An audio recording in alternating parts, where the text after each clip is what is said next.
Welcome to Zwida Media. If you're new to this channel, please subscribe. Don't forget to like, comment and share. Here's a new video for today. Enjoy.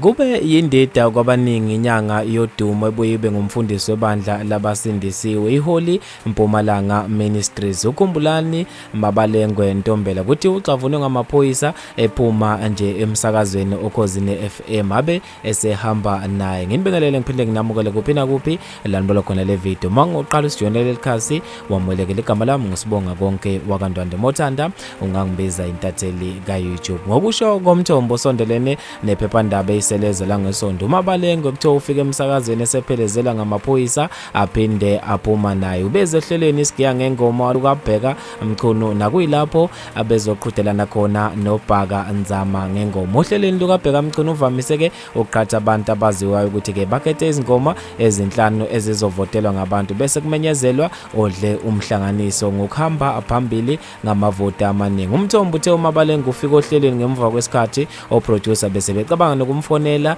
ukuthi asho izingoma zakhe ocingweni. Kuthi ufike ngumuntu okhombisa ukuthi ubesethukile kodwa ke wangachaza ukuthi inkinga ekuphi. Amaphoyisa besemlinde ngaphandle okuthe uma ephuma eqeda uhlelo amthatha ashaya achitha naye. Bathe abanaso isiqiniseko sokuthi bekwenzakalani ngaye uDr Mabalengwe kodwa ke amaphoyisa abesemshaqa imoto aphinde ahamba naye njengoba ebesemshayelela yona engasayishayeleli yena. Ubefike ke emsakazweni ezishayelela yena imoto ethinta uMabalengwe uvumile ukuthi yebo amaphoyisa ahambe naye ngesikhathi esephuma emsakazweni. Uthe empeleni ayikho inkinga ebekhona kodwa ke sengigadwa ngamaphoyisa njengoba ngifike eThekwini. Senginohlelo ke lokugadwa ngamaphoyisa njengoba khona abantu abafuna ukungibulala. Ngenzela ukuthi ke bazi nalaba abafuna ukungibulala ukuthi ngebe sakhona ukungithola njengoba sengigadwa ngamaphoyisa. Ukhulumela amaphoyisa kaZulu-Natal uColonel Nqobile Gwala uthe alike icala elivuliwe station samaphoyisa eDurban Central nokuthiwa